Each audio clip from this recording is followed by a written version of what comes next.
episode 4, Life Advice from a Hot Mess. This is David. Dave? I'm David. How do we know each other? We met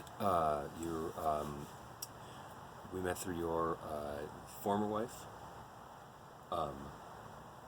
and I was fascinated by your professional abilities, and I started off with a lot of questions about plumbing and hardware, and I think I fell in love with you a little bit right there.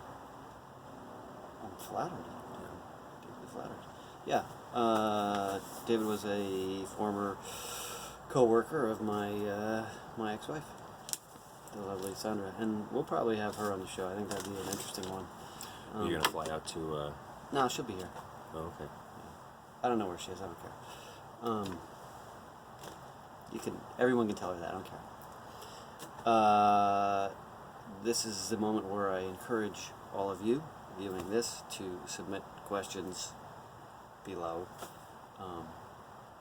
because I need content. I have got to ask random people on the street and bars. I'd like to stop doing that. Yeah, please. All right, first question. What are things that keep you up at night? I don't remember who asked this question.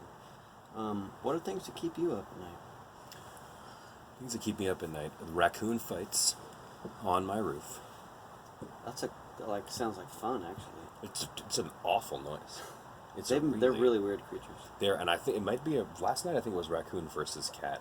And I think That's know nasty. what cat it was. I think it was a neighbor's cat, and there was a lot of fur down here that I had to sweep up this morning. Usually does not bode well for the cat.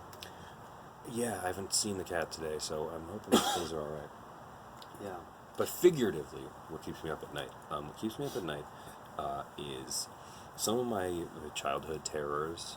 I had some. I was anxious as a little kid, and I one night when I think I was 5, I stayed up all night, afraid that if I stopped concentrating on my breathing, that I would stop breathing. I think I was up until like 5 o'clock in the morning. So, though I have progressed and I know a little bit more about my, physiology, I think that Voluntary as opposed to involuntary. Right. Yes. The brain systems. Yeah. It's the anxiety of remembering that used to be something I was anxious about. Occasionally, will make it hard for me to fall asleep. Does that sort of come back now that you have a child? Did it go away and come back, or? It comes back absolutely every time I hear him say a little something that sounds like something I would have said when I was younger, or any little observation he makes that I extrapolate from and assign a whole bunch of meaning to, and then my wife and I will we'll just do a little monologue or act out what he'll say to his therapist in 25 years, in his voice. And that, takes a little bit of the weight off. But, no, absolutely. I think about the things that he's seeing and whether they're the same things that I saw, and it sometimes scares the shit out of me. I'm sure there's a lot of similar things. I'm usually only awake if I've drank too much. Alcohol only allows me to sleep for a little bit. It's a frequent occurrence. I understand. I don't understand. I don't know. I don't drink. Yeah. And sometimes I think about relationships I've had that I screwed up. That keeps me up a little bit. Yeah. I can see that. But what about all the ones that went super great? Well, ultimately they didn't, now did they? Fair enough. I'm single now. Fair enough. But yeah, no, if they went super great and then they went sour, I don't think about them as much, because some of them I did my best. I did all right. I believe you. Yeah. that one. Hey guys, if it's quiet, sorry, but there's a sleeping child and we're trying not to make noise. So just turn the sound up, okay? Thanks. ASMR video. How to find happiness, and I understand that it's phrased a little peculiarly, but that's how I received it most likely. How to find happiness. How to find happiness? Question mark. That's the Yes, question. Yeah, and it's not grammatically correct in English, In some syntax, I'm sure it works. but it's close enough. Yeah. I think you can get it. I mean, Mhm. we all have Yeah. friends who don't speak English as the first language, so Right. just have some patience. Yeah. How to find happiness. How to find happiness. To find happiness, spend one day answering yes to everything. Any question, any pop-up window that comes up on your phone, any request, within reason, I suppose, that anyone might ask of you, neighbors, friends, family. Say yes to everything, and at the end of the day, take stock of what was really successful, what was surprising, what was an abject failure, and do more of those things. Say yes to more of those things that worked out well. I don't know, is that too abstract? No, that is absolutely beautiful advice. I don't know that my advice would be radically different. I would say try to be optimistic. I understand it's hard to be optimistic all the time, but if you can really be optimistic, decide something is going to get done, it's much more likely to get done than if you're pessimistic and decide that it can't be done. Optimists really get a lot accomplished, and that provides a sense of satisfaction. And I don't know if satisfaction is happiness, but it's pretty close. I would absolutely agree, and I guess I would say that when you say yes, not just I can, but I will, you have moved you've moved your marker miles ahead. Yeah.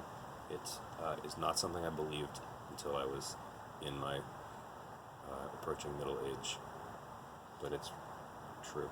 The little engine that could went from. Didn't it started with a negative? Was it? I don't think I can do that. Something like that. Do I think I can? I'll be honest. I picked up the spark notes on that one, but I haven't actually looked at it yet. So the little engine that could, I think, touches on this. Optimism. Say yes. say yes. Say yes. It's not gonna. I mean, not if they want you to drink bleach. It could kill you. Don't say yes. It to could that. kill you, No. but it probably won't, because you most likely associate with people who don't want you to die. You have some common sense, Right. please. Trust the people around you would like to keep you alive.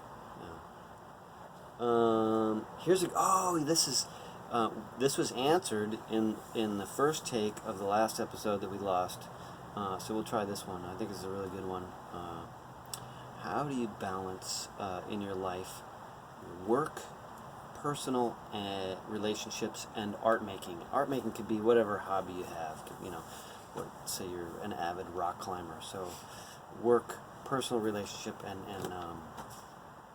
whatever your passion is that you're pursuing that doesn't pay the bills. How do I balance them? Unfortunately, I don't balance them. Probably a common answer. They bleed into each other constantly, and supplant one another. And there are days when I have really thought through some interesting stuff that I'm not capable yet of saying out loud, and done very little work, or around the house, or when you look at the clock and it's 9 p.m. and what have you been doing? I suppose that means that my art making is sometimes just kind of staring straight ahead and considering. I don't know if that counts as a passion. Could, I don't know. I mean, if you're obsessed with it, it doesn't necessarily have to bring you joy, but it's, an obsession. An obsession is not necessarily something that brings you joy. It could be. I don't know anything about balance. I do one thing or I do another thing, and usually neglect the other things, whatever they are. I'm probably the wrong person to ask. Yeah, I do the thing. I can focus until I'm distracted. And then everything kind of starts to fall apart. Yeah. That was a good question, though. And Corona wants to know, where's my coffee? Where's Corona's coffee? Corona's coffee got severely burned. It did that thing where it completely evaporated and it caused like this bitter, smoky flakes on the bottom of the coffee maker. It just smells like burnt coffee. The pot. That's like a San Francisco roastery. Yeah, and it was left there so long that the pot just shattered. And now so if Corona wants the coffee, it's on the floor. It's full of glass shards. You're gonna have to go to the coffee shop around the corner. Yeah. And get coffee. It's gone. The coffee maker's gone. There's no more coffee. Sorry, Chris. All right. So let's try it. We'll try it again. Why me? Why you? You are inspiration. Your even tone, the way that you speak, the way that you do not raise your voice in order to make a point. I love it. Damn. Thank you. I like listening to your voice. You've got a good radio voice yourself. Thank you. I hope they can hear it. All right, that was. I hope you can hear it. I hope you guys can hear that too. Unsolicited advice. What do you got for us? Don't buy the cheapest rental car that you can possibly get. You should go from the compact to the economy, or just go at the second lowest when you have to rent a car any place. The difference between absolute crappiest and made a little bit of effort to find just the next better thing is a 100% improvement. It's like getting a raise from minimum wage. It's your boss saying, I actually am thinking about you. You're worth 12.4 cents more per hour. Yeah, I mean, it's something. It's something. It's consideration. I remember those raises, and they felt good. My first minimum wage job, I never got a raise. I worked there a year. $3.35 an hour. That's how old I am. This was in 1954? It was about 1985. Anyway, enough of that. Our question from the previous guest, from Coach Matt, is, what do you do if a 97-year-old woman crashes into your Mercedes? And we could elaborate, but let's just start from there. She crashes into my Mercedes. Yeah. She's 97. 97. Is that right? Yeah, and the thing is, she didn't fess up or didn't realize. She doesn't even know that she crashed into my Mercedes. or is pretending she doesn't know. Okay. I think the best thing to do would be to approach her in the character of her husband, who died in France during the war, because she'll probably be more likely to sort of be coaxed back into her vehicle and back home. You know, just to don't spook her. I say contact the insurance company. Don't even deal with her because you're not going to get. If she's that out of it, you're not going to get any sense.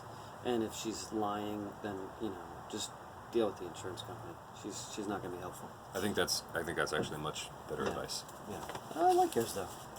Do you have a question for the next guest? I do have a question. For the I next don't know who guest. it's going to be. I've predicted guests, and it's never been. My predictions have not come Oh, true. hey, I mean, the fun is in the mystery. Yeah. Really. The next question I have for the next guest is, if you had huffed glue or any other type of inhalant that would produce any type of effect like that, would you, when you told the story later in life, would it be hilarious or would it be tragic? How would you tell the story of gas huffing, your own personal gas huffing, 20 years down the line? What does that story sound like? Hopefully, the person I present the question to has some experience with this, Yes. or at least an idea of what it would be. Yeah, otherwise the question would be less relevant. With that, good night. We're a couple minutes over, but fuck it.